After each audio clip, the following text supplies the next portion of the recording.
Maayong adlaw sa tanan, no.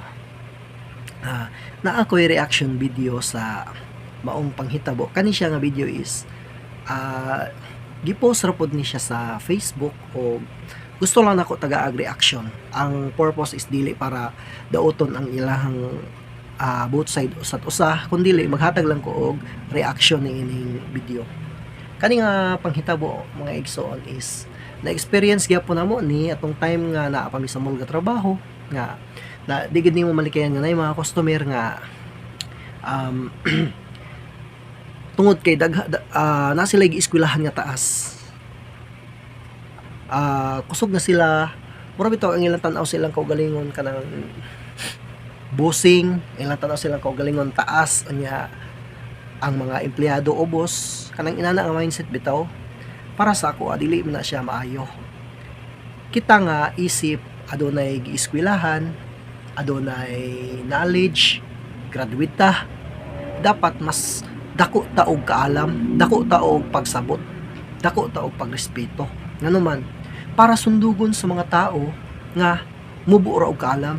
Halimbawa like for example karon, professional ka, giila ka nga professional, upat ka kurso ang imong gigraduatean. Nakita ka sa bata nga ikaw arugante nga tao, nakita sa bata nga ikaw salbahis nga tao, pero daghang kag-eskwelahan. So ang bata kay syempre mubo ra man na og kaalam ang mga bata gyud. So unsa ilang nakita sa dagko, makaingon ang bata nga kani professional nga tao, bright ni nga tao, pero kuan kaning salbahis kay siya inana. So muna sundugon sa mga bata nga magsinalbahis pod siguro ko kay muning part sa pagka-professional, which is dili na mao.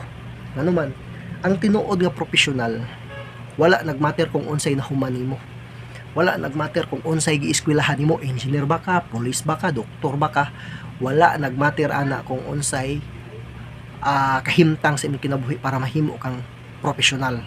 Ang professional mga igsuon nagbatay na sa imong kinaiya.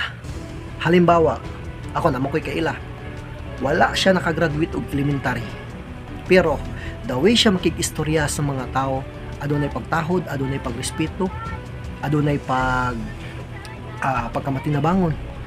Dito pala nga part nakaingon ko nga kaning tawhana professional siya nga numan. Ang ihang gipakita nga kinaiya mao ang pagrespeto, mao ang paghigugma, mao ang paghatag og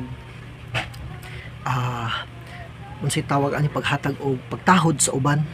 So ikaw o ako nga naka-eskwela unya, ang atong batasan dili makaon sa iro, arogante ta, salbahis ta, kusog ta magsinggit-singgit, dili na siya matawag og professional mga igsoon. Bisan pag upat pa ka kurso ang imong gihuman, dili na siya matawag professional. Nga naman unang-una bastos, iskandaloso or iskandalosa ka, so dili na siya matawag mga igsoon og professional nga panghuna-huna. Nahimo ra hinuon mga igsoon nga kana nga matang or kana nga kinaiya, nahimo na siya o kana bitawng unsay tawag ani kanang nahimo siya og makahugaw sa tao. Unsay gipamulong nimo sa imong isikataw mo na makahugaw niya. So mo ni siya ang difference sa professional o adunay gi-eskwelahan. Ang adunay gi-eskwelahan is dili gina siya matawag og professional mga igsoon. Kay ang professional naa sa imong personality, kung kinsa ka ug unsa imong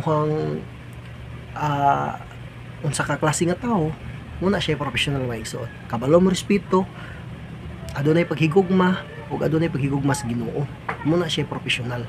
So muna siya akong reaction video sa aning mga panghitabo nga which is murag ginapakita ginila nga professional sila, pero ang tinuod dili nga naman, dili mahimong professional ang taong bastos.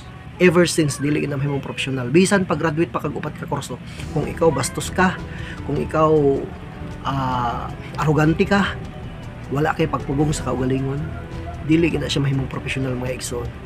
Mas bright pa ang taong way gi-eskwelahan kumparaan ng mga tawhana. So mo ni siya ako ang reaction ani nga video. Mayong adlaw sa inyong tanan ug daghang salamat sa mga numati niini. God bless sa inyong tanan.